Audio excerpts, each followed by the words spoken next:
Shall we open the meeting? I'd like to call to meeting. You all have your agenda. Is there any changes to the agenda?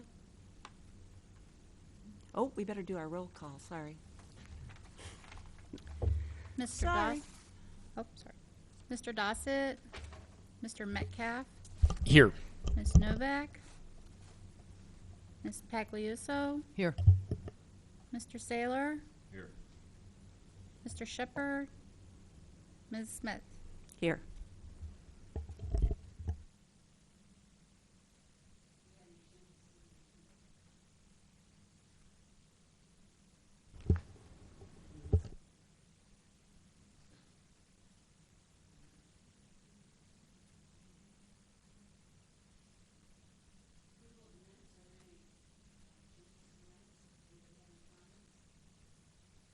I just wanted to note that in the hard copy packet I received, pages 5 and 6 were missing of the minutes from last time around. Yeah, mine too.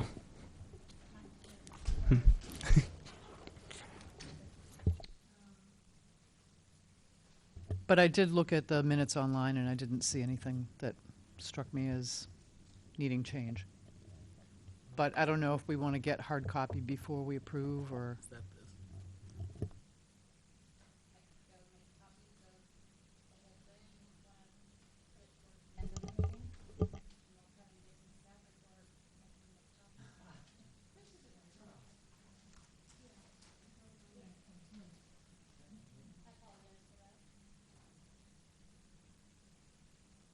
Okay, we'll hold off on the approval of the minutes till we get the copies. Are there any written communications? No, there are not. Audience participation.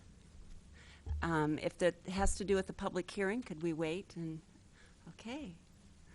Please step forward. State your name.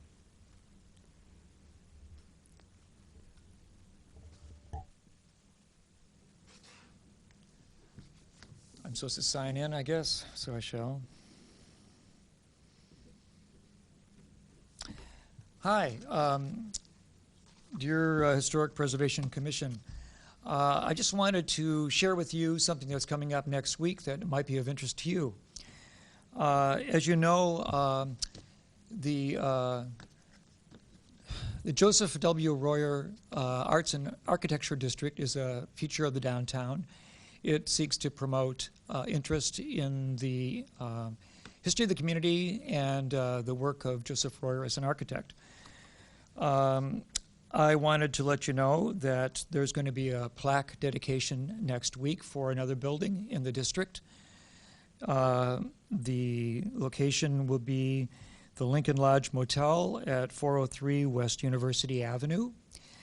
The owner, Mrs. Ping Q Chen, and her husband, Mr. Xian Wang, are the property owners of the building, and they were very happy, actually, to participate in the Royer District designation. They paid for the plaque, and I and a friend who's on the HPC did the installation. So I'm going to pass out to you an invitation, a personal invitation. This is sort of an interesting and unusual building in the Royer District in that this is the last building that Royer designed while he was alive. It was designed in 1954, and he died very soon afterward. As a matter of fact, not soon, I mean very soon afterward, the building actually caught fire and burned significantly, but it was rebuilt. And the front section of the building, which has the Tudor Revival Lodge office space and convention rooms upstairs, remain intact. They have their original carved wood features, including a very intricate fireplace, not brick, it's a stone fireplace with a metal kettle and swivel over the open hearth. It has the original bar, which was a mini restaurant feature of the restaurant of the building, and a notched banister staircase to the second floor. The building is in good condition, and it was notable for its famous coffee shop. It was the place to have breakfast at one time in this community.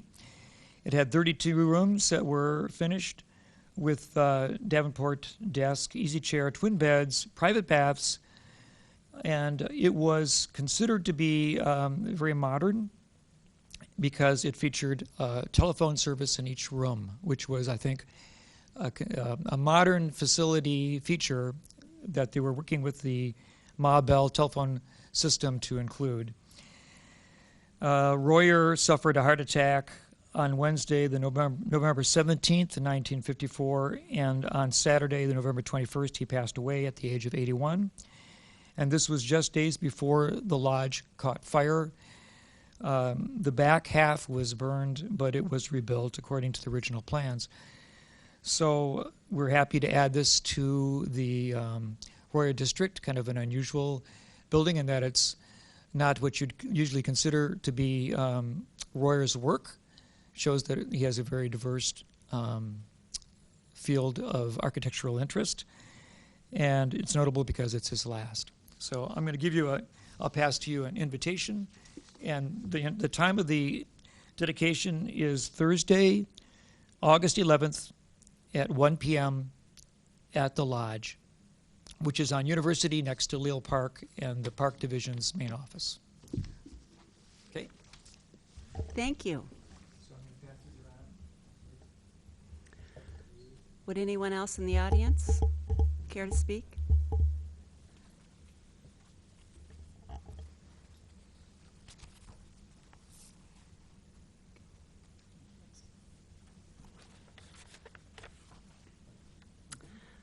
We have no continued public hearings.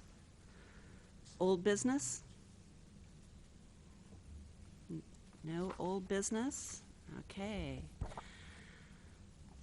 I would like to open the public hearing, HP 2016L-03, an application submitted by Megan McDonald to designate the house at 804 South Lincoln Avenue, referred to as the Trelease Home, as a historic landmark.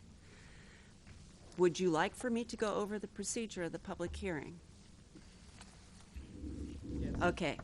The procedure for the public hearing: the staff will present the summary of the case.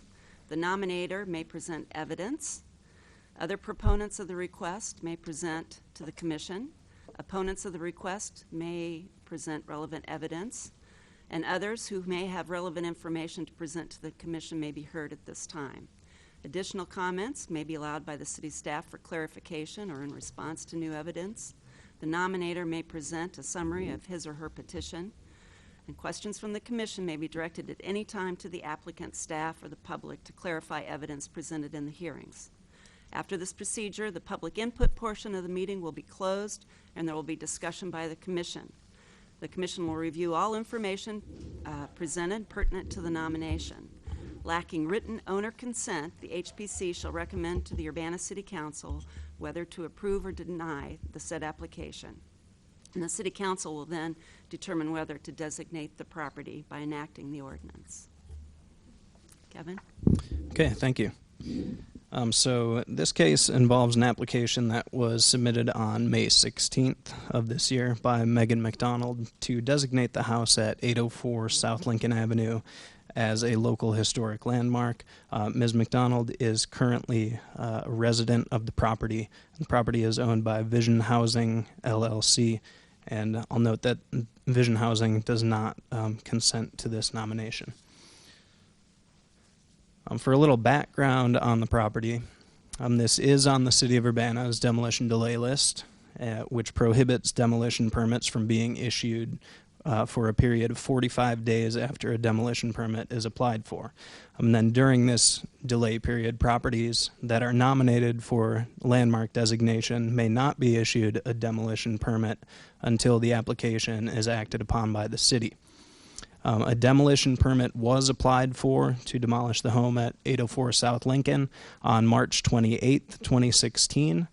We received the application for the landmark designation on May 16th, 2016, which was after the 45-day demolition period had expired. on which it expired on May 12th. So a demolition permit was issued for the property, and if the property is designated as a local landmark, a certificate of appropriateness would not be required to demolish the building.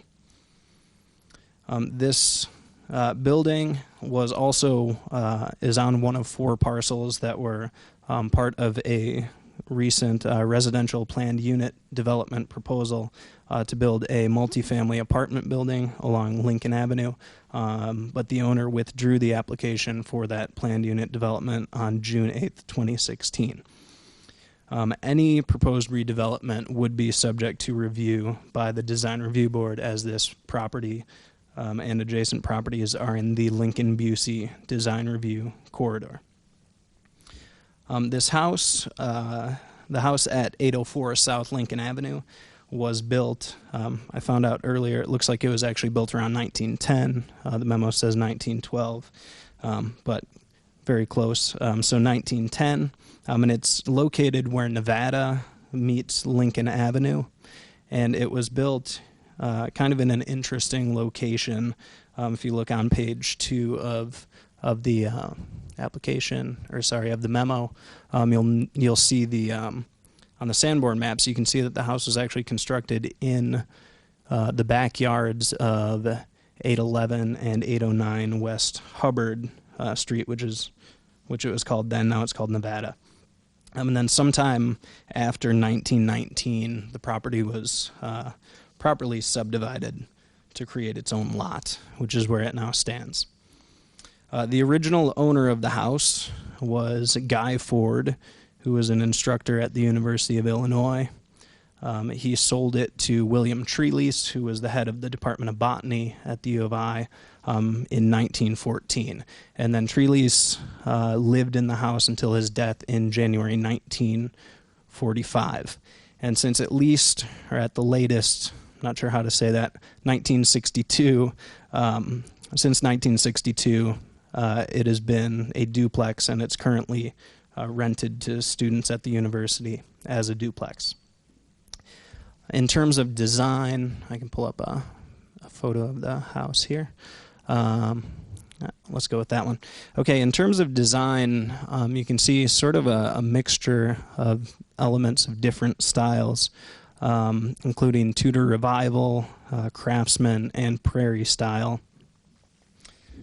And I did note in the memo that this house was not identified on any of the previous architectural surveys of Urbana. Those ones, there were a couple in the early 1970s.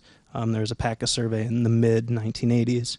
It was not identified on any of those surveys as notable, and it is not on Urbana's 100 most important buildings list. The zoning of the property is R5, medium high density, multiple family residential, and the comprehensive plan designation for the site is high density residential. And these designations for this and adjacent properties were adopted as part of the Downtown to Campus Plan in 1990, and those were carried over into the 2005 Comprehensive Plan. So the city has long envisioned this property as sort of a high-density residential corridor along Lincoln Avenue, and its use, I guess in the memo it says as a single-family home, but we'll say its use as a duplex is not totally consistent with the high-density vision. So on to the landmark criteria. The application states that 804 South Lincoln Avenue meets 5 of the 7 criteria, which you can find on pages 3 and the top of page 4 of your memo, but I'll run through all 7 of the criteria now. So the first of the criteria is that the property has significant value as part of the architectural, artistic, civic, cultural, economic, educational, ethnic, political, or social heritage of the nation, state, or community. The application states that 804 South Lincoln Avenue has been a mark of the cultural, educational, and social heritage of the Urbana community and the University of Illinois, but it really does not elaborate on this statement and doesn't really provide compelling evidence that 804 South Lincoln Avenue does meet this criterion. And we Staff did not find anything in our research that suggests that it would meet this criterion. Therefore, we recommend a finding that 804 South Lincoln Avenue does not qualify under criterion A. For criterion B, it's that the property is associated with an important person or event in national, state, or local history.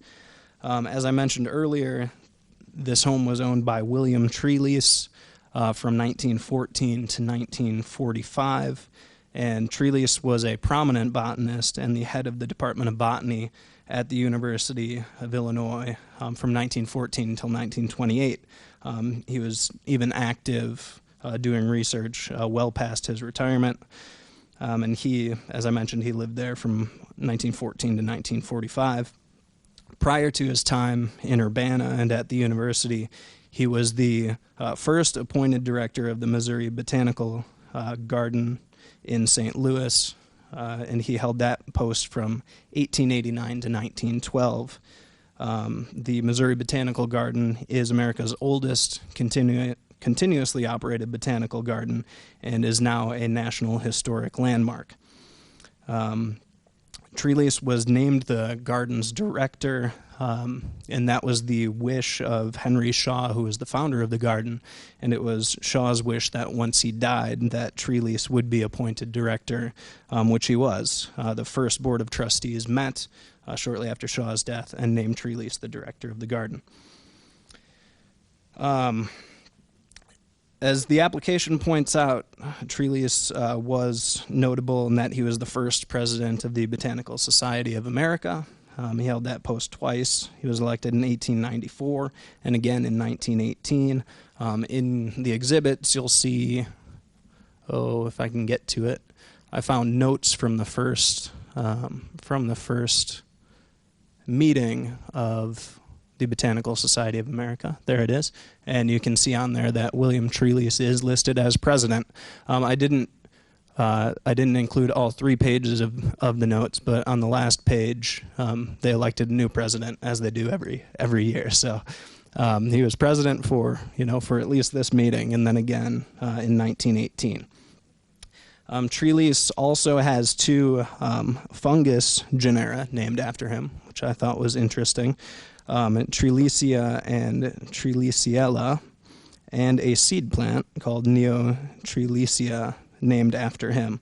And I found that from a biographical memoir by Louis Otto Kunkel, which you'll also find in your exhibits. Trelease had a mountain named after him as well in Georgetown, Colorado, which is in the Loveland Pass, and it's in the vicinity of other peaks that were named after prominent early American botanists. You can find more accolades, more accomplishments in Exhibit E in the aforementioned biographical memoir by Kunkel. We found that Trelease was among 25 scientists and artists that were selected for the Harriman expedition to Alaska in 1899. There is a good, on the bottom of page 5, you can find a PBS hyperlink, or URL, I guess, since you can't click hyperlinks off of paper. But if you go to that URL, you can find more info on the Harriman expedition, which was pretty interesting. It was financed by Edward Harriman, who was a railroad tycoon, magnate, whatever name you want to call him. But he was, his doctor told him he should go on vacation, and he decided to bring a bunch of family and friends and a bunch of scientists to research Alaska. Some other notable folks on the trip were John Muir and the nature writer William Burroughs. And in your exhibits, you'll find a letter from Muir to Trelease in Exhibit F, which, yeah. And I also printed out the full text of that if you can't read Muir's handwriting, which I couldn't very well. City staff recommends a finding that 804 South Lincoln Avenue qualifies under criterion B, as it is associated with William Trelease, who is an important figure in the botanical history of the nation and the states of Missouri and Illinois. For criterion C, it's that the the building is representative of the distinguishing characteristics of an architectural type inherently valuable for the study of a period, style, craftsmanship, method of construction, or use of indigenous materials while retaining a high degree of integrity. As we know, this is a two-part test, so it has to meet that first part, and that it has to represent the distinguishing characteristics of an architectural type, and then part two is that it has to retain a high degree of integrity. The application states that that 804 South Lincoln, I'll pull up some images here, that it is of the Tudor Revival style, and it certainly has elements of that style. Let's see if I can get a full screen here. Whoops, that's not it. Okay. Certainly, I think what's prominent, what you can see featured prominently is the false half timbering, and then the stucco infill, which is found on about half of. Sorry, I made a slideshow there. It's found on about half of Tudor Revival style buildings, but then it also has some other elements from various styles. So in this image you can see, sort of up here, you can see these exposed rafter ends, which are really found most often on the Craftsman style buildings. And then the low-pitched hip roof, which you can't really see there. You can see the one over on the porch over here. I think I have a better picture of that though. Here we go. So this low-pitched hipped roof, the hipped roof over the porch, these brick massive porch columns, and then this dormer up here that's hipped and through the cornice is really, those are indicative of the prairie style. And then also the windows, which you can see in a lot of these images, are these 3/1 double hung windows, and that's found on both prairie style and craftsman style homes. So it was hard to determine, and I think this is the case with a lot of these early 20th century eclectic type buildings, that they borrow from many different architectural styles. So it's really hard to peg down a specific style for this building. So we didn't feel that it really met the criterion as representative of a certain style. We do think that it looks to have a really high degree of integrity, though. There's not much on here that looks like it's not original, or at least replacement of originals with like materials. I think there's a sleeping porch in back that may have been filled in at a later date, but I can't really tell if it was or not. So we feel that this house does have a high degree of integrity. So it would meet part 2 of that criterion, but we're just not convinced that it would meet part 1 of that criterion. So we recommend a finding that 804 South Lincoln Avenue does not qualify under criterion C, as it does not represent the distinguishing characteristics of an architectural type, though it does retain a high degree of integrity. D is that the house is a notable work of a master builder, designer, etc. The application does not provide information on the designers and builders, nor could staff find any indication of who the designers or builders were. So we recommend that it does not qualify under criterion D. E is that it is identifiable as an established and familiar visual feature in the community owing to its unique location or physical characteristics. While this house is at the T intersection where Nevada meets Lincoln Avenue, it's not really clear that it is an established and familiar visual feature. This criterion is tough because every building is in technically a unique location, but it really has to meet that established and familiar visual feature part of the criteria. So we recommend a finding that 804 South Lincoln Avenue does not qualify under criterion E. For criterion F, that the building is a fine or unique example of a utilitarian structure. This building is not a utilitarian structure as defined by the criterion, and we recommend that it does not qualify under that. And then G is that it is located in an area that has yielded or may be likely to yield information important in history or prehistory. This is really about archaeological sites, and there's no evidence to suggest that this site has such potential, and we therefore recommend a finding that 804 South Lincoln Avenue does not qualify under that criterion. So in this case, there are two options that the Historic Preservation Commission has. You can recommend that the Urbana City Council approve the application to designate the property as a local landmark, or recommend that the City Council deny the application.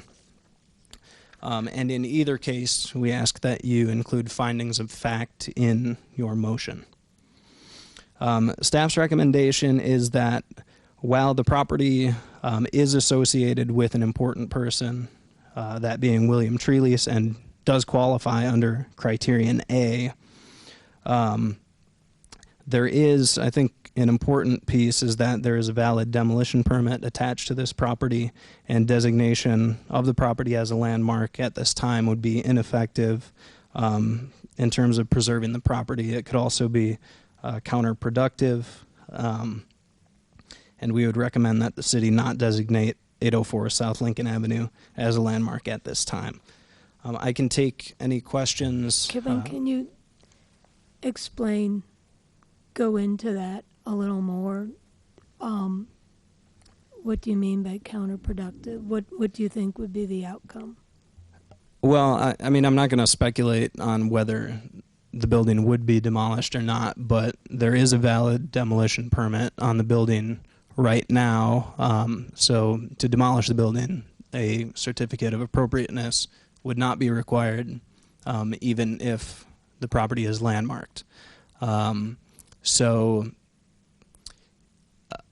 in the future, the property could be nominated again if the owner chooses not to demolish the building, which might be more likely that the building is not demolished if it's not landmarked, because there is a time limit on demolition permits. So I think the concern here is that if it gets landmarked, then sort of the time is ticking, and then for that permit to expire, and then there's incentive to demolish the building, even though it would not be in anybody's best interest, really. So if the property is not landmarked, it will be standing for potentially longer, and then it could be landmarked again in the future if the owner chooses not to redevelop the site. But I guess it's kind of a tricky situation. Well, demolition permits are valid for at least 90 days, but they can be extended for, I'm not sure the reasons that they can be extended, but I know that they can be extended. And So, yeah, I think the concern is that this could prompt an action that could otherwise be delayed because of the current validity of the demolition permit. If there is a landmark designation that happens at that time, that would likely hasten a demolition or steps towards a demolition. And since the property now, has residents in it, produces income, in the absence of alternative plans for the site, it probably wouldn't be the owner's, well, I'm certain it wouldn't be the owner's first choice to demolish an income-producing property. But if there is prospect of prohibition against demolition, then the hand might be forced. So this is a very unusual situation, and that a landmark designation at this time could hasten the loss of the property for these reasons of the owner attempting to protect the future use of the property. And we don't know for certain, but we do know there's no development approval currently or pending. But the property is,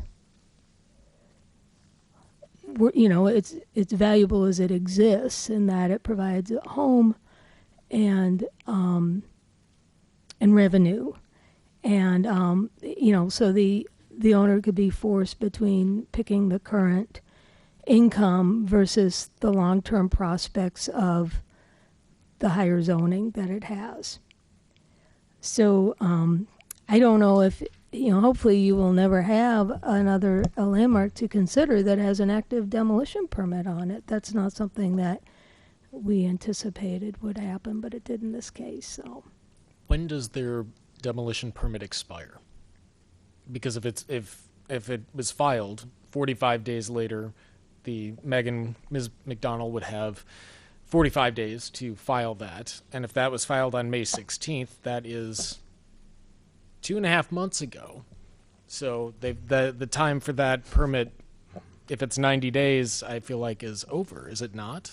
What is ultimately? no, what's it's not over. And if they make progress, it gets extended. by So the city's authority? if they begin activities, so they do have rights. Has the city to begin- found evidence that has happened? And do they? We have not been Okay. asked to extend the permit, and it is still It's still active. It's still. When does it expire? At the earliest, it would expire on the 15th of August. Of August. Yes. So that's basically around the corner. So they have 12 days or so to show some progress. Otherwise, that's over and Yeah. done, and we can go through this all again. And I must say, we do routinely extend demolition permits. But they have to ask for that. Yes. Okay. And I am certain they would ask. But, there are property interests active here, attorneys active, and we would need to be very careful about denying extensions when we have granted extensions as a matter of course, and in our ordinance allows for these extensions to be granted. Sure. So I'm just trying to figure out what the because it's clearly mentioned in the report that the 45 days is up, and so therefore Yeah. this particular application is it's really flimsy, perhaps, in its in any enforceability. But the sword cuts both ways. I feel like. it's really, and ordinarily, again, we wouldn't need to sit and speculate, but this is an unusual circumstance, and I think, it's worth considering the practical implications of the timing of a decision. So that's why we wanted you to be aware of all of this. So, But as the historic commission, are we looking primarily at the criteria? I mean, do we take this application? Will it then go to the city council and they'll take into account for the implications of that? I think that you can and should, because, and it's a great question. Kim raised this earlier today. I think when you designate a landmark, you really need to stick with the criteria. You don't want to designate something, outside of the criteria. But you are not compelled to designate something if a property meets one or more criteria. As you know, how much a property meets criteria varies. Sometimes it's like just barely, and then there are other factors, historic preservation related factors that you can consider and not acting. We would never want to see, we don't we don't believe we could defend a landmark designation that was made based on findings that didn't connect to the criteria. But that doesn't mean the reverse is true. So I think you have more latitude than, I mean, you should use your historic preservation latitude. You are here to help us, help the city with historic preservation, our goals and policies, our plans, our 100 most. It's a bigger world than just the 7 criteria, as you know, from all the other activities that you do. And I do wish this was a more clear cut, but you know, as we look through the criteria, there's strengths and weaknesses on each one. Sometimes, you know, in this case, there were some that were stronger than others. So I think there is quite a bit of judgment in each case, and you just want to always tie it to findings that are defensible findings. So I don't know if that helps. So. Just to go back to the demolition issue, what constitutes making progress on the demolition? It could be For getting extensions. bids. It could be getting bids. It could be starting, early activities. Moving people out. Yeah, moving, starting some salvage. But Sometimes just as it simply can as take getting a bids. while to Yeah. achieve. You know, people might want to work with PACA. They might want to make sure leases, in this case, make sure, you know, that lease provisions are met, and you know, there's a variety, and we do have, this is something the building official would look at, and if there was reasons to question, we have an appeal board that he could go to as well to help, you know, or the applicant or the property owner rather could go to the appeal board and say, I need an extension, and I've gotten all my administrative extensions, now I need an extra one because I want to observe the lease. So there are rights, you know, with these other bodies that the owner could exercise. So it could drag on for a while, but ultimately you can't hold one of these permits open forever. And we've had some cases more on construction permits than demolition where people attempt to hold, and you know, and neighbors get concerned, and we do have the ability to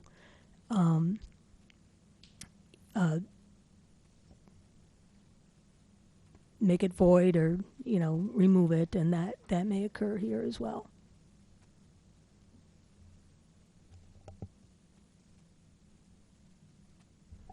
Are there any other questions of the staff?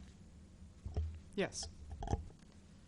In looking at the city's website, it says that the demolition permit was issued on 5/17, and we got the application on 5/16. So I don't know if we can infer anything from that. I mean, it looks like it was applied for on the 28th.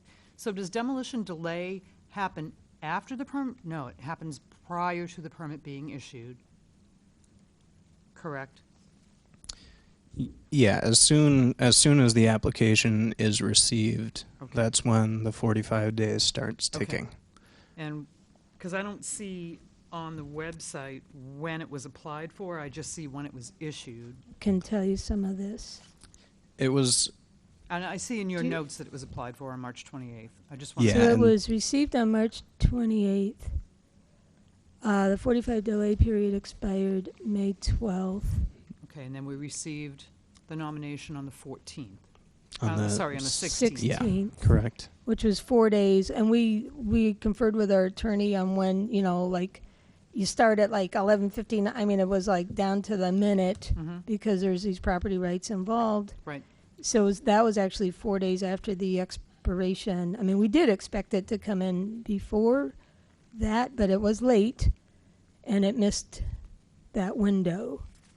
Okay. And then just to, I think the commissioners know that you bring in an application and we check it for completeness. Mhm. But still an application. And then they did provide some additional information, but that application did still come in on the 16th, and then they got everything they needed by June 13th, which was fine, but that doesn't start the clock again, which was Right. a suggestion by the property owner, but I don't think that's correct. The demolition permit was issued May 17th and remains valid. Right. And Okay. that's what our city attorney has determined. I just wanted to clarify that. Also, under the staff recommendation, I believe that you should change, you said under criterion A, it's associated with an important person, but that should be B, correct? Correct. Okay, so that'll need to Thank be you. changed. And then I guess I have a question about the third paragraph under staff recommendations, which is in terms of preserving the property. So up above in paragraph 2, we've talked about the fact that the property's been zoned and planned for high density all along, but then in paragraph 3, we talk about the possibility of the building being preserved if we don't landmark it. So I guess I just don't, that to me seems like a big disconnect. So if the city wants this to be, and we know it's in the Lincoln-Busey corridor and all, and we know what the zoning map looks like, why would we think that by not landmarking it, we could somehow preserve it? Well, Because That's- the city in the long run still wants that to be, you know, Yeah. a high-density residential area, no matter if it's this week, next week, 5 years from now, that's still the future land use. right, and I think that ties back to the discussion over it having this active demo permit, and if it gets landmarked, that would be more incentive to demolish the building almost immediately. So I think not landmarking it gives less incentive for the demolition of the building immediately. So it would be preserved for longer, and we don't know how long that would be. But that would ease the pressure on the incentive to demolish the building immediately. There's also the potential of a change of ownership. It's still as at higher zoning, but there's a lot of properties that have higher zoning. Current owner has a development expectancy based on the purchase and the purchase price, and I think we learned about that. Future owners may not have that same set of expectations. So yeah, it's speculative. It might just be timing. There is a lot of development pressure from the university. It is Lincoln Avenue. It's a big corridor. So maybe it just delays. It, but that's part of preservation. It's harder to preserve things in some ways the older they get, but it's timing, it's speculation on the ownership, the expectations of the ownership. We're just trying to lay it all out. We don't know the answer. We're just trying to play out some possible consequences and thought, even though we don't usually talk about the development patterns quite as much and this type of thing and historic preservation, it's somewhat germane here in terms of the likelihood of outcomes. And I guess I just have two more quick kind of comments. So there are currently people living there. Is that correct? Yeah, as of I guess today. And do we know last I if they checked. have leases? And how long those leases go? We are not privy to the lease information, Okay. so And it'll then I be guess my last speculative. question is, do we have a valid protest on file from the owners? No, but a valid protest only has to be submitted on the Wednesday before the city council meeting, so that would be the Wednesday before the 15th, Right. I guess would be the I earliest. think the attorney's letter states that it's a protest. Okay. It does. Is there a letter that we are not privy to?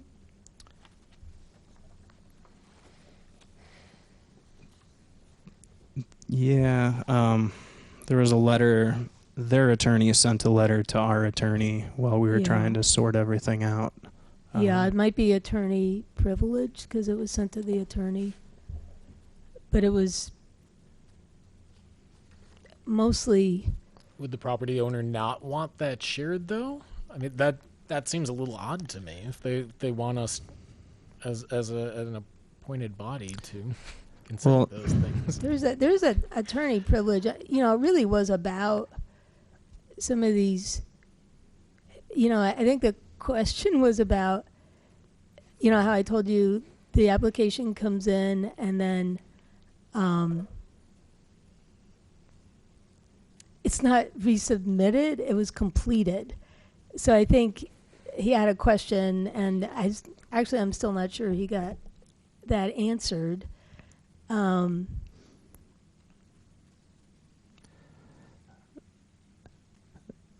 Now that I'm thinking back on what that letter said, I don't believe it said that it was a letter of protest, but it functioned as. So this was prior to last month's preservation meeting would have been held, and the letter basically said, we don't think that since the application came in late, we don't think you should even be having a preservation commission hearing on it.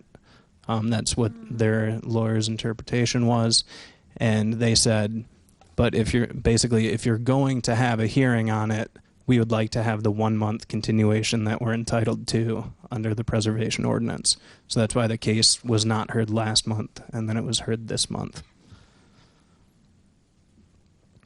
I don't believe it said anywhere in there that it was a protest letter. So then I'm wondering, generally when that happens and there's a continuation, we open the case and then somebody comes in and says, we want to put this off till the next meeting. Yeah, that's it. You know And what that didn't happen either. It's in this letter, and now that I'm reading it, you know, I'm feeling like maybe we do need to get you guys a copy of this now, because he says, please accept this letter as a special and limited appearance on behalf of the property owner for the limited purpose of objecting to the jurisdiction of the Historic Preservation Commission and the Urbana City Council to act on the pending application.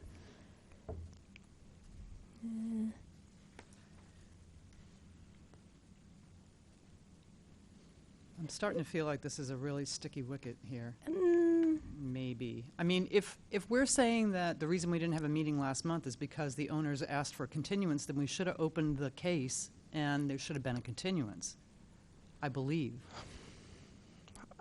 I think, and Libby, you might have to refresh my memory I on wasn't here this. I but- think that's what we did last month. I think when we did our yearly omnibus changes to the zoning ordinance, I think we added a provision that cases that basically we didn't need to convene a meeting just to say we're going to continue cases, because that seemed to be a waste of commissioners' time and staff time. But I'd have to go and look back at how that was handled. But we just I think we had too many cases, not preservation cases, but like plan commission cases where we were just meeting too much to continue a case and have a couple people show up just to do that. So I'd like to be on the record as someone that in the future, if those kind of omnibus things come through that directly affect what we're doing up here, I would like to be informed of that, potentially in writing, by the city, if that's possible. like we say, there is a case pending, and it was Correct. Yeah. And it was right, and it Well- was put on hold. I understand the expediency of it, but being cut out of the process, I feel like that we're here to represent people and If to do there's a any job. zoning text changes that pertain to the commission, they come to the commission. So I'm not sure which one you're talking about. there was a paragraph that was added to the procedure section, but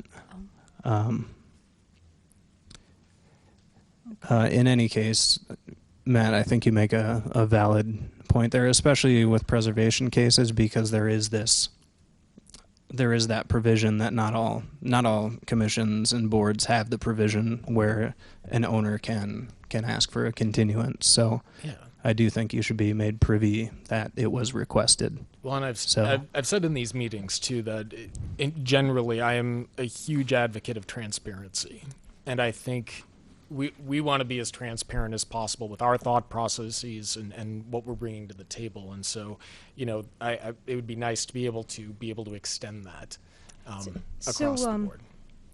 Let us make you copies of not just the attorney's letter, but our response. But you'll see it doesn't make for very interesting reading because it's just confusion about dates. But, you know, we're very clear that the matter was initially scheduled for the July 6th, but continued to the next regular meeting of the Preservation Commission on August 3rd upon request of the property owner and pursuant to section 7-5.d.1 of the zoning ordinance. So that's where we're at today. And, you know, they're beginning to build their record. You should have this. We can take a little recess. You can read it. And really, I don't think there's been any other communication. We have had advice from our attorney, which I know is client privileged. But these were letters, and I think they'll be helpful to share. So we can certainly do that. And I don't know if it's really going to shed any light, but you know, they had questions just like you had questions on dates of this and dates of that. And I think our response, Lori Pearson put together, you know, with some help from Kevin and I and others, I think we very clearly provided a good response that we are following our ordinance, following proper procedures, and I just want you to have, you know, the good confidence that we were able to answer the questions. So we can do that. All right, I'll move that we take a 10-minute recess to be able to review these documents. And we'll make extra copies too Second. for others. So. Okay. Do we need to vote on that? Yeah, maybe not. All right. I move that we take a 10-minute recess. Okay, And you seconded, Kim? I did. Okay. All in favor? Yeah. All in favor? All right, Aye. we're good. Good. Yeah. We'll now reconvene. I'd like to enter into record the June 28th letter from Rick Iltz of Irwin Martinkus and Cole to James Simon at the City of Urbana, and also the July 26th, 2016 letter from the City of Urbana to Rick Iltz at Irwin Martinkus and Cole. Please note that they were distributed and read. Okay. Do we have any additional questions for staff? I guess I just have one. The application for historic landmark designation has a date of May 12th on it, but we didn't get it, the city didn't receive it until the 16th, is that correct? That's correct. It was dropped off the morning of the 16th. Okay, I just wanted to make sure. Thank you.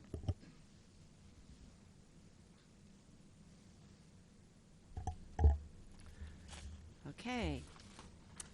The nominator, Megan McDonald. She's Not present. Okay. So we don't have any questions. And I take it that the owner or the representative of the owner is not here. Okay. So would any proponents of the application like to speak at this time?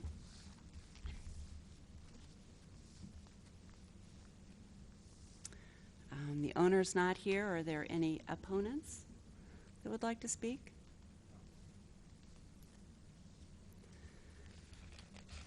Is there anybody that would like to speak, either not for it or against it? Okay.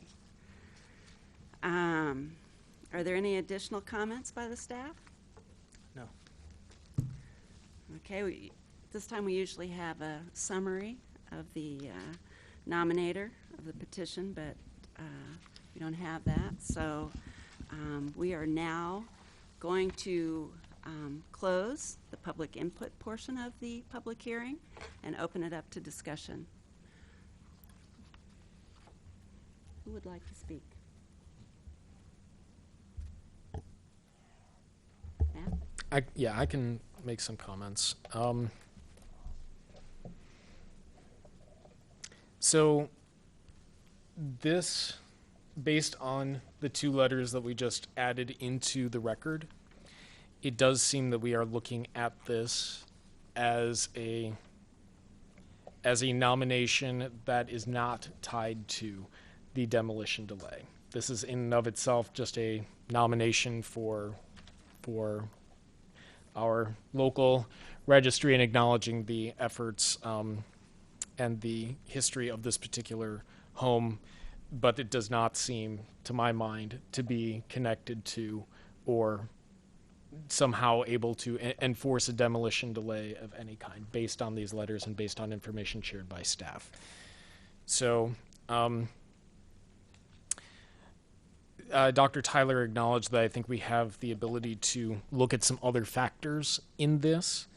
And it's good to hear it's good to hear that because we've gotten drilled multiple times as a city council about considering things outside just this little tiny square in the exact square footage of this particular building. So being encouraged to think of these other things, I think, is good and important, if not confusing, but at least it's there.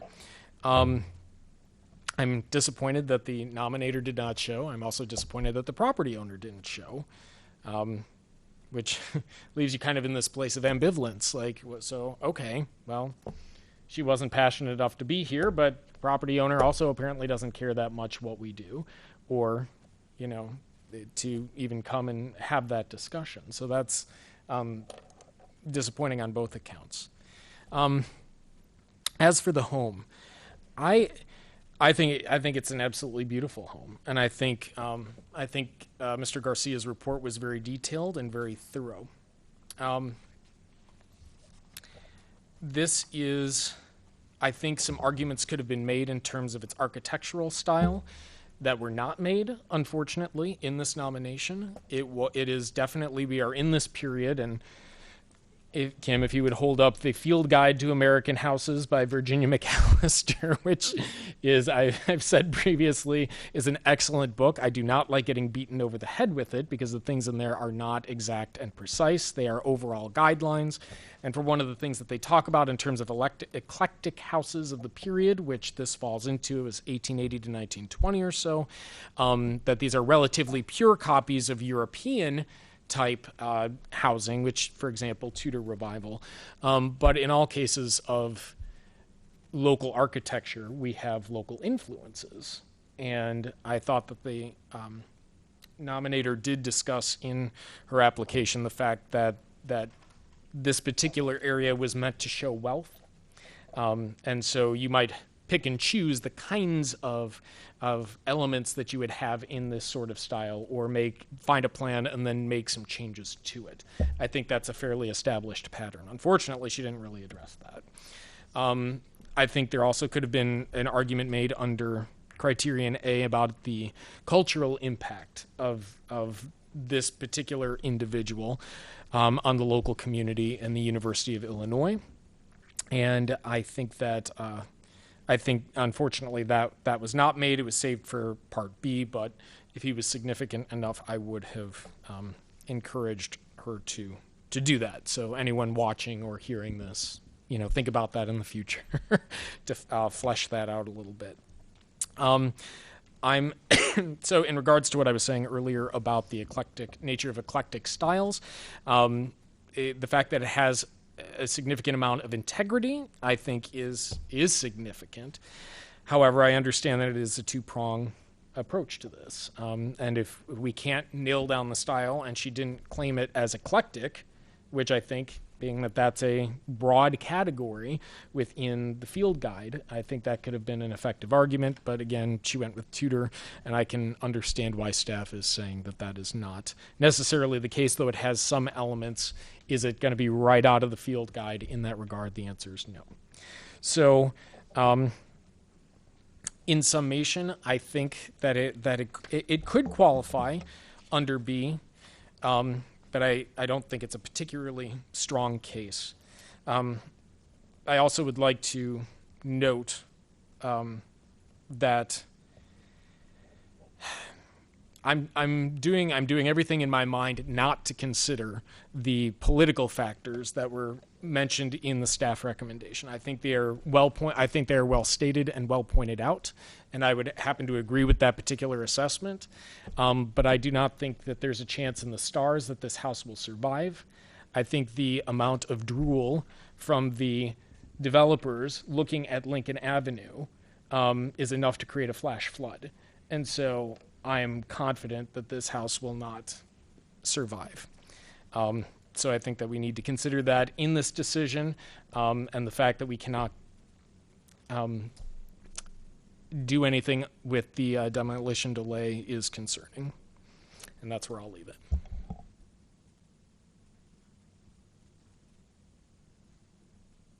I guess we'll just go down the line. Something that Kevin said about how this property was not on any of the historic surveys. And I just, in re-looking through this packet, we do have a historic resources survey form as part of our packet today. So I just wanted to make that clear that this has been surveyed. It's Exhibit C in our packet. And it does talk about the significance, it talks about trees, it talks about the craftsman style, it talks about all that great stuff.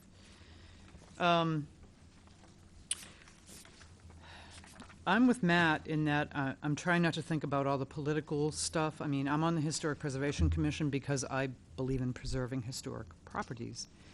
I don't think that the nominator, though, made a particularly strong case for most of the criteria. And it is the nominator's responsibility to show us evidence of these criteria. You can't just claim it, you have to show it. So in my mind, I tend to agree with staff. I think that the only criteria that the nominator actually talked a lot about was Treeley's himself. And he is absolutely a historical figure, very prominent, very well known. I mean, there's no doubt. He has a mountain named after him. So I guess in my mind, that's the only criteria that I would even consider based on our criteria for preserving a property. I don't believe the nominator made a good case for any of the other. I believe staff, really filled in a lot on this house, but it's not staff's responsibility to do that. So although I like the narrative and it fills in a lot of stuff, I can't take that into consideration because our duty is to make our decision based on the nominator's evidence. So I guess at this point, my only bone of contention here is that, I believe that this house is certainly associated with someone that has historical significance in our city. So that's where I stand right now. Yeah, I would agree that criteria B, associated with an important person, is the only one that would qualify, which for us, all we need is one criteria to nominate it. But like Matt said, it's probably not going to get in the way of demolition. And as staff pointed out, it could hasten demolition, so I'm not quite sure if voting for nominating it or voting for its designation is going to benefit anybody. Well, and I agree that it meets criteria B, that the Trelease was a very prominent botanist. Like you said, having a mountain named after you is it's something. I think it's unfortunate. I think this house was, it's eclectic style. I think it's a good example of craftsman and prairie style.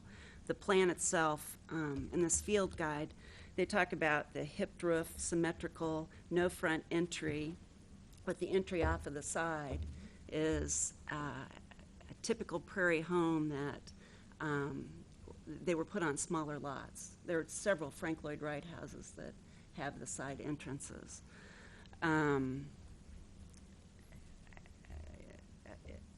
It's really hard, I think, for some of these homeowners, probably with this eclectic style of all these different styles, it's hard to categorize their houses. And I mean, she touched on it. She did say craftsman in it, but did not elaborate. So I think at this point in time, I would have to agree that it only meets criteria B, in my opinion. Do we have any other comments? Do I have? I do want to thank the nominator for making the nomination, for putting the time and effort it took. Obviously, and you can see it in, albeit in some colorful language, you can see it in the correspondence that are attached to this. Yeah. It is certainly a place that is memorable to people, and it is special in that regard, because of that our own personal connections to place, which is the heart of historic preservation. And so I applaud her for going through this process, for doing the documentation. If it had only been 4 days sooner, that would have been more helpful. But nonetheless, please, people who are out there and interested in preserving these kinds of structures because of the story that they tell for our community here, the people that have been there, the place that we have come to love because we live here, to please continue to submit those nominations. Do I have a motion?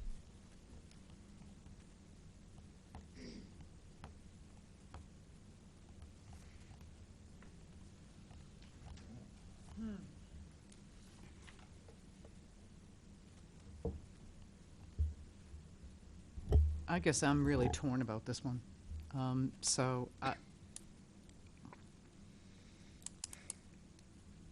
Yeah, I guess that's my last comment on this, is I'm really torn on this one.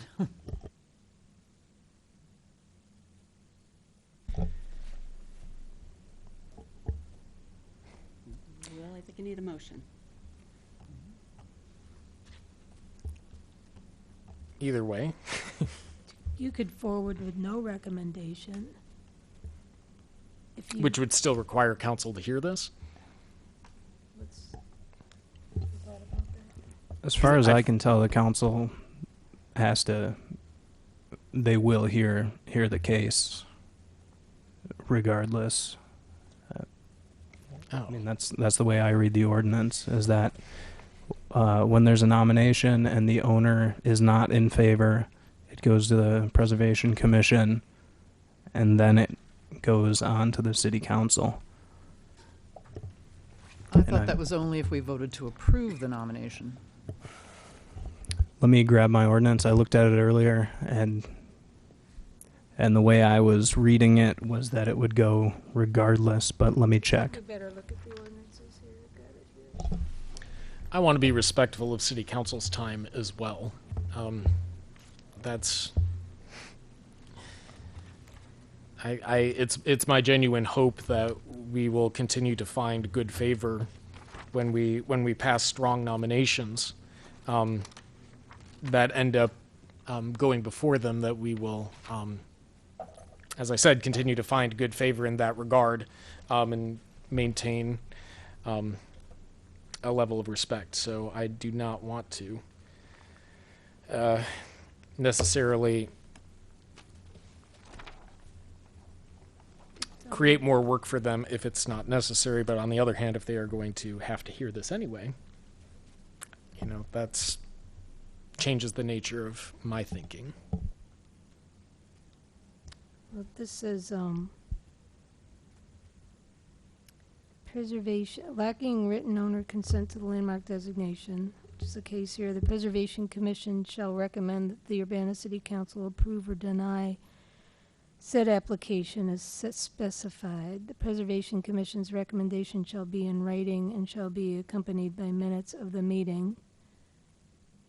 Said recommendation shall then be forwarded, well, to the Urbana City Council for consideration at a city council meeting occurring within 60 days following the date. So it needs to, I think you need to forward it with a recommendation, but But either you- way, it has the to go to the city recommendation council. could be whatever you say. It could be, this is our record of concerns. It could be, see the minutes. Or, you know, the important thing is it does need to go to the city council, and you are making a report to the best of your ability, and you are making a recommendation that may be a little longer. I mean, I don't think that you are stalled out.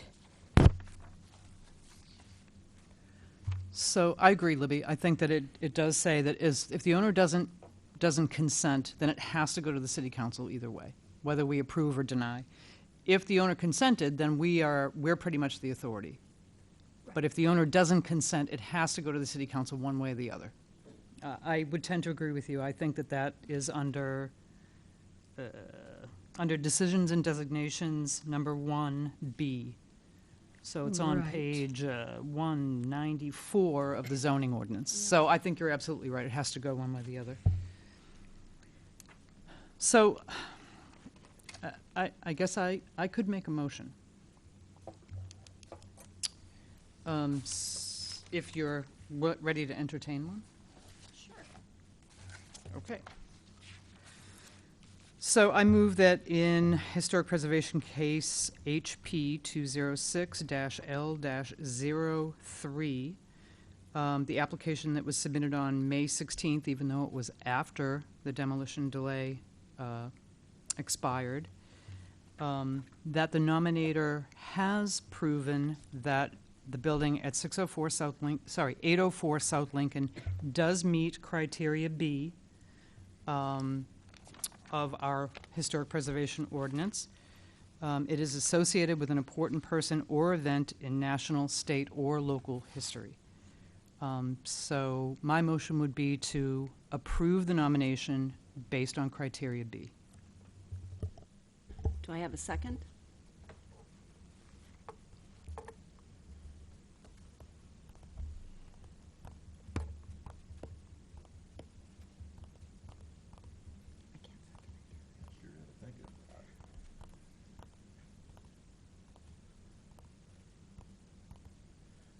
If I get a second, then we can discuss the motion and then vote on it. Well, second it. Okay, it has been moved and seconded it? Is there discussion of the motion?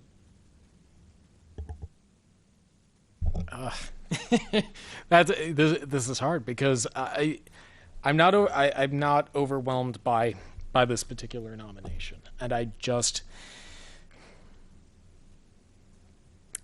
I want us. So, since we're considering all outside things, we are seen, I think, by many people in our city as a bunch of ravenous people who will preserve anything that comes before us. I think that is fairly dangerous. I am absolutely hands down respectful, proud, and I consider myself to be a trustee of local history. That said, I can't. This nomination is not particularly overwhelming. This particular person was significant to a degree in history, as it was noted. He has a mountain named after him. But I don't know if that's enough. And so I want to make sure that we are sending on strong nominations that show that we are being thoughtful, that we are being respectful of the people who are nominating, respectful of the time of city council, respectful of the property owners. And I don't know that I can necessarily support this.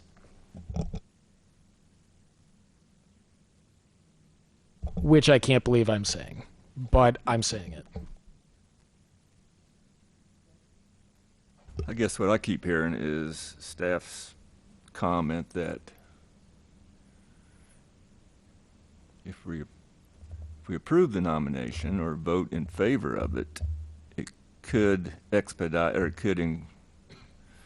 expedite the demolition, whereas if we don't recommend that it be designated, there's some possibility that something could happen that would be favorable to the house, but it sounds pretty slim that that could happen, but at least there's some slim possibility. So by voting in favor of it, do we pretty much, I mean, that might be the final blow to the house. So if we're here to try and preserve houses and we all, you know, for one reason or another like this house, regardless of whether the nomination was strong or not, I mean, maybe its only chance of, though slim, would be to not designate it. If that makes any sense. At least for another 45 days, or until the building Until permit the- issue, the demolition Yeah, permit so- issues make their way, yeah. Well, I think I have to support the nomination because of criterion B. I think that William Trelease was a prominent person in the U of I history, in the nation's history, and I feel I have to support it. I don't think it's going to make any difference whether or not it's nominated or not. So you're thinking just as a duty, I mean, we're just pretty much confined to these criteria, and if we find one that qualifies, we're duty bound to accept it, or? No, we've been told that we We- aren't, Yeah, but but it's hard to define, you know, the in-between space. right, I agree. Is there any more discussion?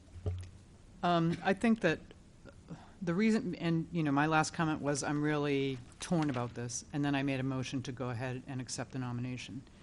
And I think that the one thing that swayed me to do that is because staff made it abundantly clear, and by me reading the zoning ordinance, it's not up to us. It's going to be up to city council one way or the other. And I'm sorry that city council is going to have to, you know, sit through a public hearing on this, but they're going to have to because there has been an objection. So whether we decide to recommend or not recommend, city council is going to have to sit through this. And I do believe that Trelease is a very important guy. And, you know, even though the nomination wasn't really strong on the architecture of the house, I think that it was fairly strong on Trelease, and the house is gorgeous. I mean, it's, you know, I think it sure is beautiful. The integrity is incredible. The only thing that I can see that's been replaced, it looks like the roof. Everything else looks intact. But I'm not basing my judgment on that. I'm basing my judgment on the evidence that was presented, and to me, that's Trelease. So, you know, however we decide to vote, it's going to come down to the city council. You know, because there is an objection by the owner. Are you ready to vote on the motion?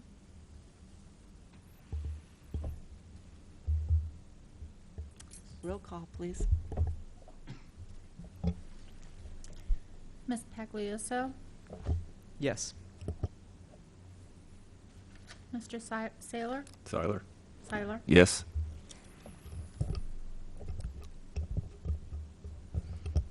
Ms. Smith? Yes. And Mr. Metcalf? No.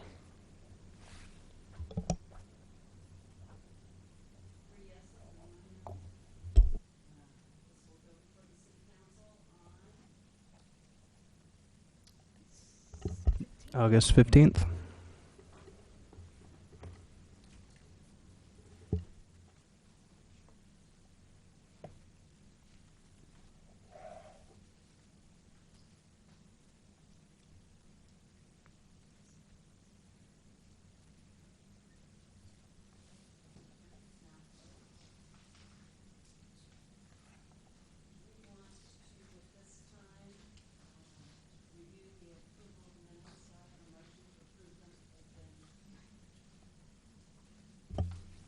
Uh, I'll move that we approve the minutes. I don't see anything that needs changing. I hope everyone's had a chance to look at them.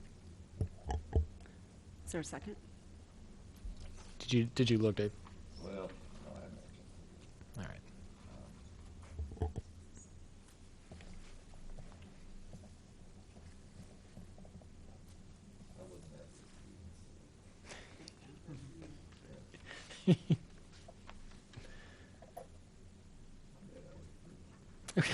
Then I'll second. Moved and seconded. All in favor? Aye. Aye. Aye.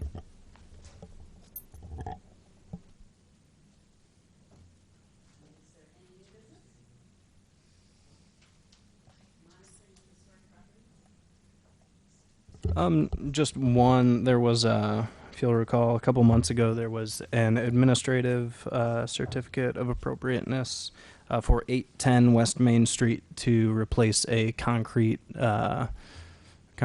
landing and steps on the west side of the house. And I apologize. I went out and took pictures of it. It looks great. You can't really see it from the street, but I got permission to go back and take pictures of it, and they're on my computer downstairs. So.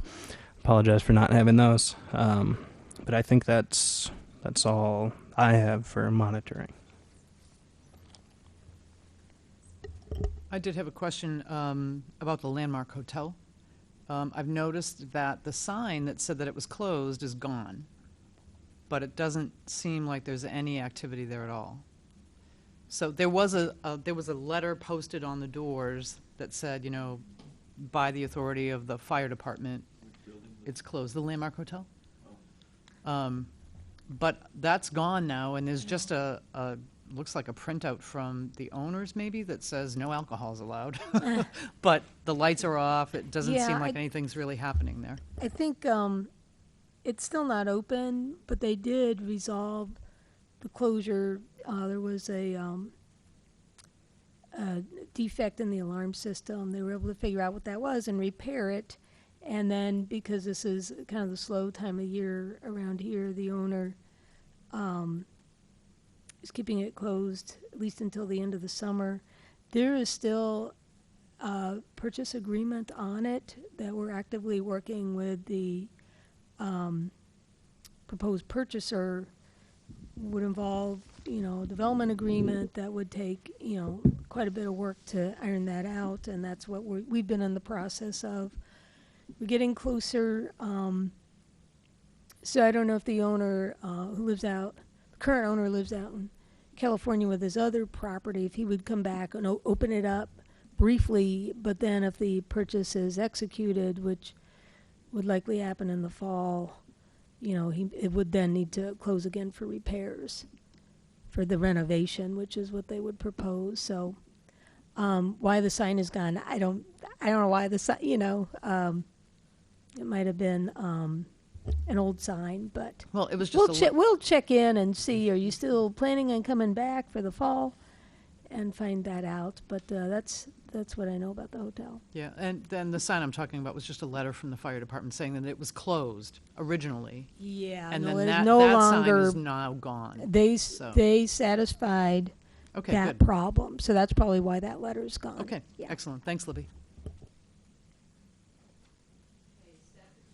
Staff report, an update on the Historic Resources web map. Yeah, I just wanted to, I know I sent out an email to commissioners, but I just wanted to, I guess, point out in this, in this public meeting that we have completed our Historic Resources web map.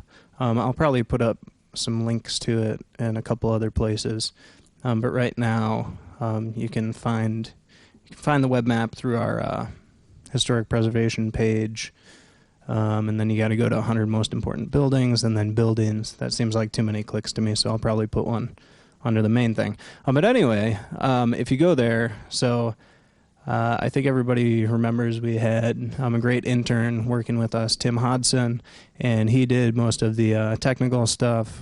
I sort of had this crazy idea for making this web map, and Tim made it happen, so I can't thank him enough for coming and helping us out. But you go here, and then you can kind of just poke around and find, find historic buildings such as the Lincoln Lodge Motel. So you can go there and then you can find out more info. We added some somewhat higher quality images for like these larger, the larger stuff here. It'd be great if we could get like the original images, but those are really, really big and might cost money to host on the web. So for now, we've just got this, but you can click through and we'll be able to update this over time with new pictures and with more information. And so this is really all the architectural, historic descriptions and everything. These came from the web pages that we had put together back in 2012 or whenever that was, when the 100 most important buildings came out. That was all great content, but it was kind of hard to access, so we wanted to sort of put it in this interactive map that is probably more what people are used to in this, in this day and age here 4 years later, as opposed to poking through a web, a bunch of different web pages. So, check it out. We've already had some good feedback. I got a really, really good feedback from one person who's interested in purchasing one of these homes, and she actually came across this web page and said she really liked it. So that was great. So, yeah, does anybody have any questions about that? Or Only compliments. Yeah, it looks really, really good, Kevin. I mean, wonderfully interactive, very modern. The pictures are fantastic. Great information. Yeah. Does it say the one thing, and I don't, maybe it's on the first page because I didn't see it before, but maybe I was reading too quickly. Is it clear that some of these places are not currently registered? That is not totally clear, and that's probably just going to go in and, like, the very minimum thing I would do is just say, National Register is this color, local landmark like is a this red color, versus a blue or 100 something. most important buildings is this color. That's the easiest way to do it, so I'm probably going to do that with relative quickness. Yeah. But yeah, I that's one of that's probably the most glaring, not glaring, but one of the most obvious changes that I think would make it more user friendly. Yeah. Well, and also provide information to the public when we're talking about these things up here, when new nominations come up and they say, well, it's on the map, but it's not registered. So that's where challenges come in. We'll leave it at that, where people get picky, and so just having that extra step I think would be awesome. Otherwise, I mean, it's amazing. Okay, thank you.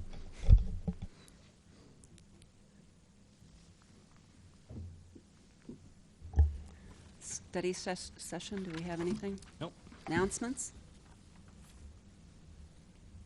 Do I have a motion to adjourn?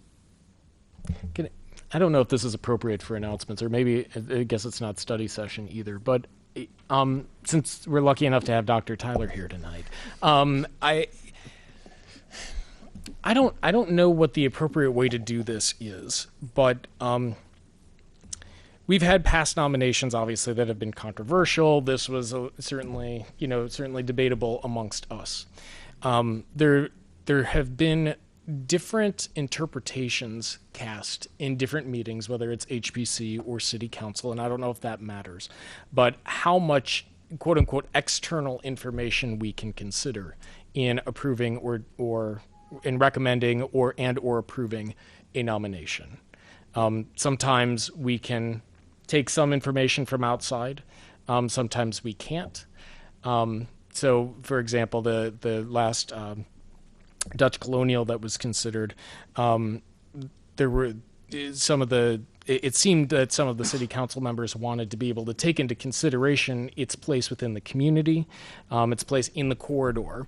But I think the attorney interpreted it such that, or someone said at that point, no, you can only consider this space. And even the setting was up for controversy. And then tonight, for example, we're considering other facets of this. I don't know if it's possible to kind of pin that down a little bit. To what extent can we consider particular historic preservation information, planning information, zoning information in making those decisions, either at this level or at city council, and maybe we can iron that out because to be honest, I was concerned when they were not able to consider certain aspects of the neighborhood for that particular previous nomination, and my interpretation of historic preservation as a whole is that the structure exists within a context, and so you can't just consider this tiny little box.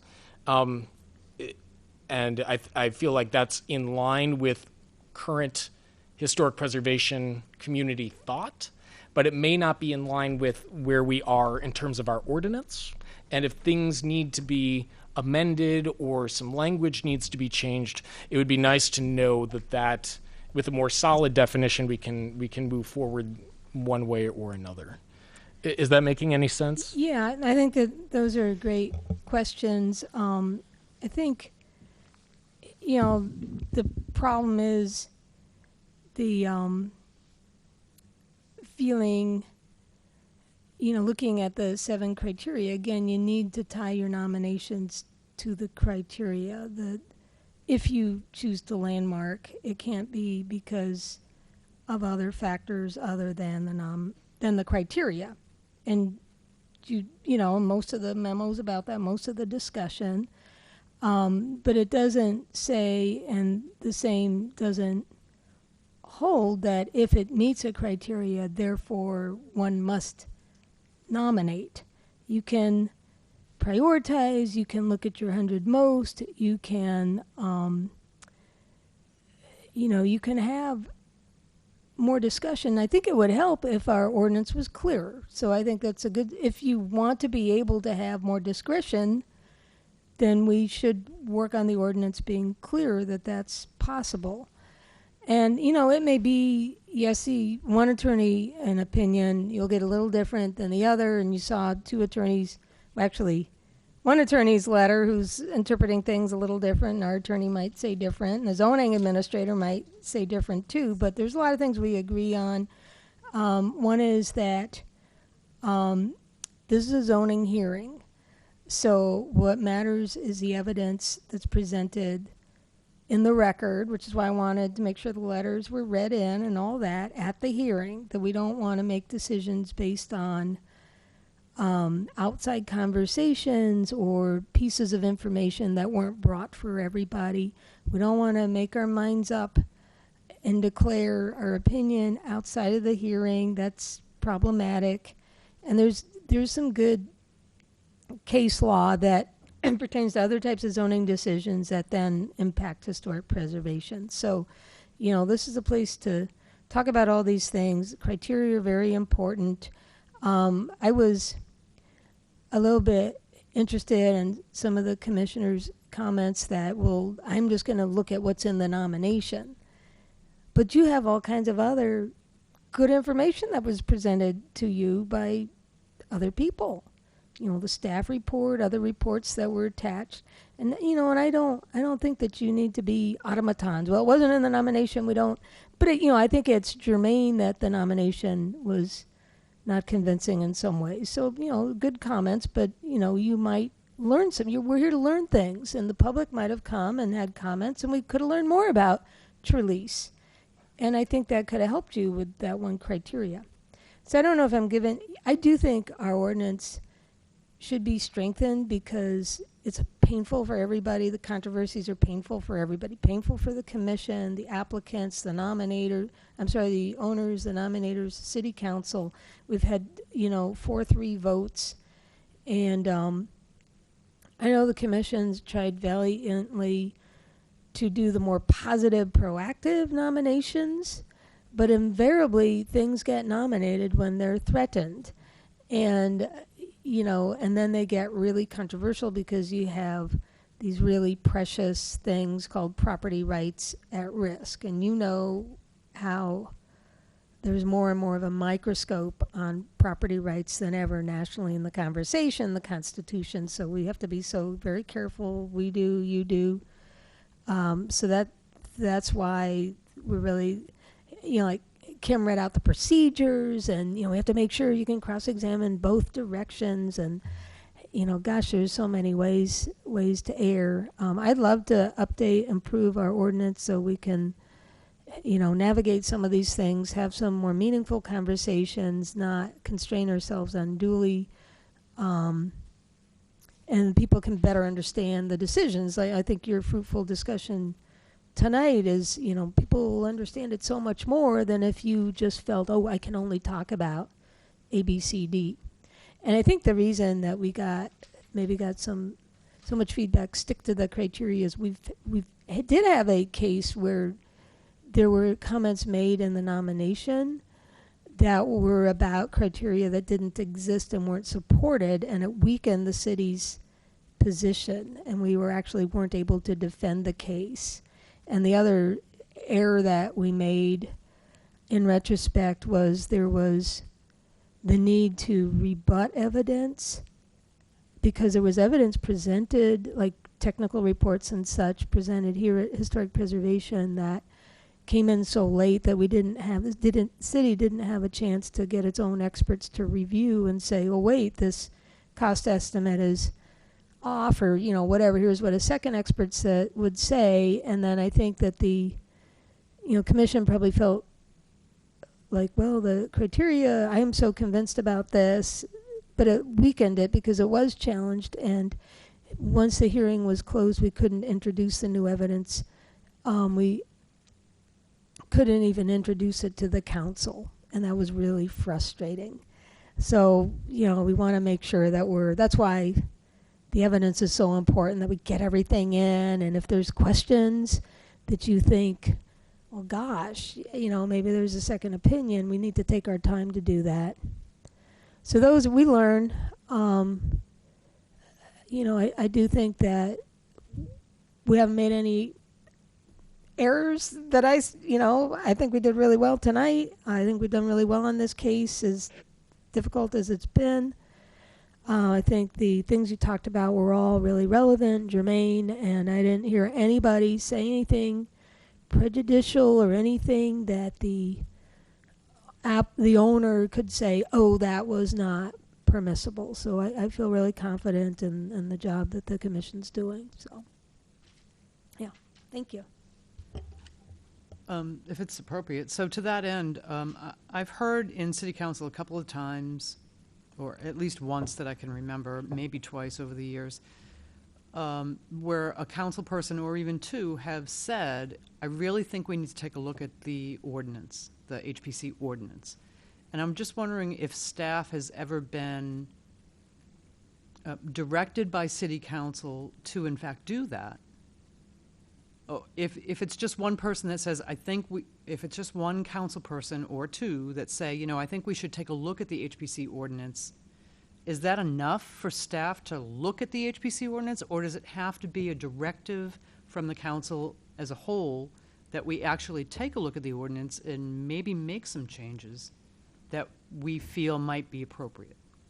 It would be, it's good to get direction, and oftentimes we'll have suggestions from council that don't come in the form of a motion, but they align with goals or align with things that we've wanted to do, and on the big long list of maybe someday we're able to proceed, or it's just something that is a clear fix. In fact, they asked us to look at the variance procedures, so we're beginning to do that, and we'll come back to them before we start the text amendment case, just to make sure we're clear. And we heard from, we didn't get a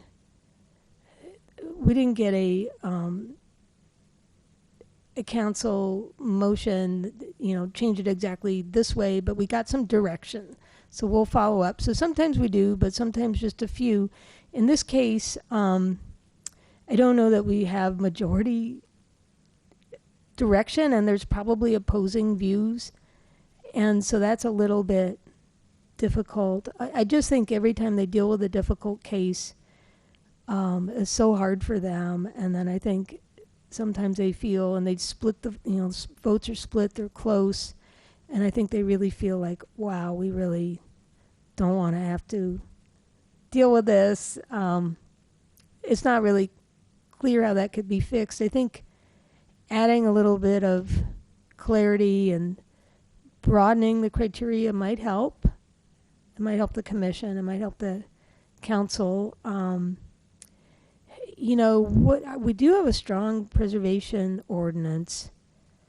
It's really tilted more towards preservation than a lot of communities, certainly more than Champaign. And it's not just the ordinance, but it's also how it's administered.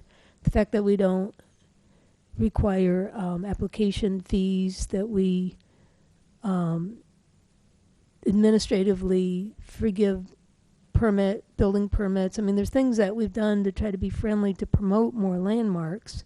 It's always been a kind of good policies in our comprehensive plan, and council goals have good policies.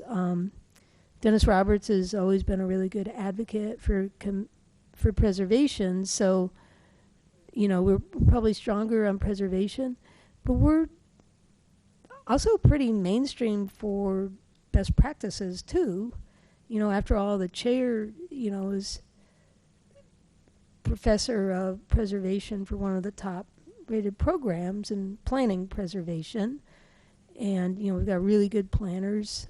So I think we do have a good ordinance. I think there's, we can update it to make it easier for people.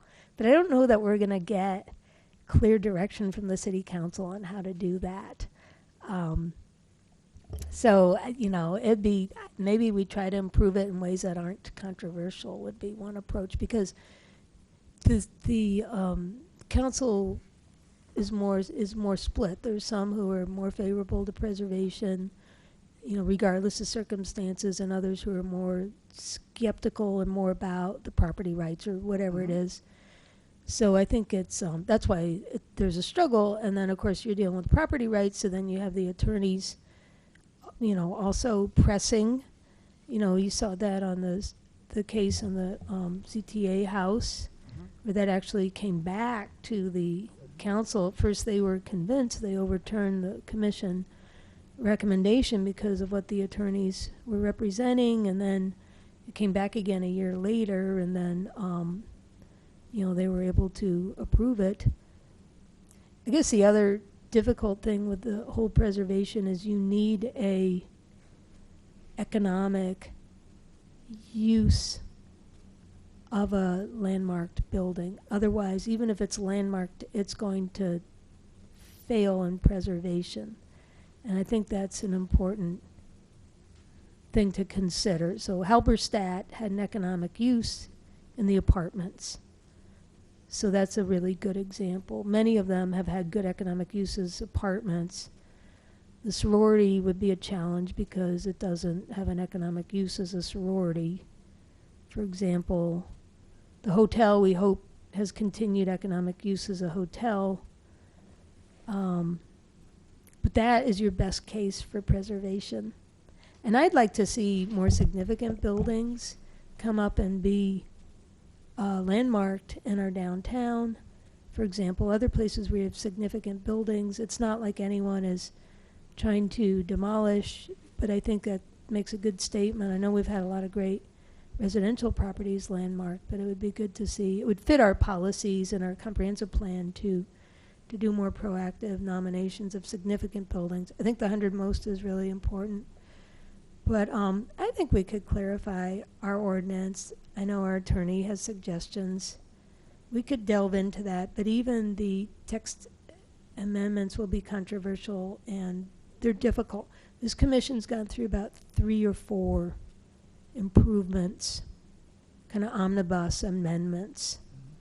And it's been a while, so it might be time. We had Jack Waller, who's our former attorney, guided us, in his capacity to improve it yet again. And case law happens, and we learn things. So maybe we do go through another attorney-guided improvement to the ordinance. I think that would be well worth it, and maybe we can withstand some of the challenges better that way. So obviously I'm thinking out loud. You asked a really good question. I've been thinking about it, and I'm looking for direction. So Yeah. appreciate it. I feel like sometimes the nature of attorneys is conservative, not in a political leaning per se, but the nature is to whatever's here on the paper. This is all we're looking at. Whatever words we have right here, and I think the nature of historic preservation is a little bit different in its economic benefits. Like preserving one house, may or may not have incredible economic benefits, but if you preserve a section of houses, well, that adds a great deal more weight.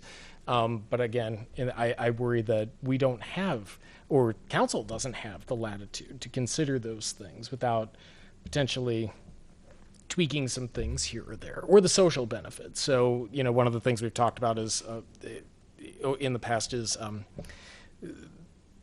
versus, a single family home versus a large apartment building on a particular plot.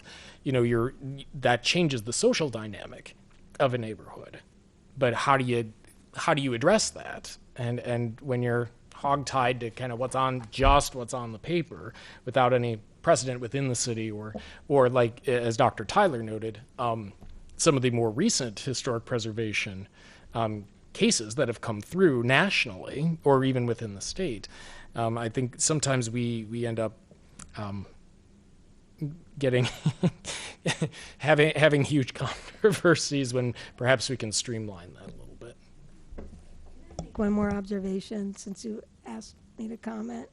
One other thing that I have observed that makes us different, and maybe we've come up short compared to some of our peer communities like Bloomington and Normal, our older residential neighborhoods are not districts. And in Bloomington, for example, similar neighborhoods are districts. Many, hundreds of properties near their campuses from many, many years ago. And Urbana, instead of pursuing a district, went down the path of right zoning and down zoning, which we've done extensively and have defended successfully. So we have this hodgepodge of zoning. But some of these neighborhoods have always been keen to preserve other people's properties, but not their own, as we see, and that's why things get controversial. And we tried that in our zoning ordinance. You might have seen we have conservation districts. Mm-hmm. In that neighborhood conservation districts were put in, we hoped, as a light version of a landmark district, as a way for neighborhoods to self-organize and provide some level of preservation without all of the controls. And we, specifically were thinking of West Urbana and worked with some of the residents there, but when it came down to it, the appetite to constrain one's own properties with even a conservation district was not there. We did not get the support. It's been there. It's still available as a tool. It's not been used. So whatever it was that makes a neighborhood feel so good about the neighborhood and so ready to limit what they will do in the future with their property never came together in our neighborhoods. And I think that's a shame, and I don't know if there was a point in time when that needed to happen, back in the 70s or 80s when communities really started getting these historic preservation ordinances organized. Somehow we missed that opportunity, and now I think it would be really hard to get that to happen, to get people to agree. And our areas of like the super A-list homes are kind of fragmented. We have that little stretch of Main Street with the beautiful homes, maybe some of the lower state streets, but again, people want to do what they want to do. They're protected with zoning, and we haven't seen tear downs and rebuilds like some communities do. But people are quicker to want to preserve their neighbor's property than their own, and they're quicker to use preservation as a tool to prevent development than to actually preserve the best and the brightest. So that's why you get these controversial cases, because all of a sudden there's development. It might meet the zoning, but there's still opposition to the development. Well, let's take a close look at that property. And sometimes there's an important person who lived there, and it's worthy of the landmarking, and other times it's arguable. So those are the cases we've been dealing with more often than not. Mm-hmm. So that's why you have to sit and struggle and split the vote, and usually it's positive from historic preservation, which shouldn't be surprising because we want people on the commission who are committed to preservation. Then it goes to the council, and that's why you get the deeper split there and sometimes overturned. So those are my observations. I hope we can get some meaningful districts eventually, and I hope that we can get some significant buildings, local landmark protected, and kind of pick up the pace if we can and do things in the more proactive way than the reactive way. But the reactive ways can be really time consuming, especially when there is a legal challenge. So, Thank you. Thank you. Any other items? Do I have a motion for adjournment? I'll make that motion to adjourn. I'll second. It's been moved and seconded. All in favor? Aye. Aye.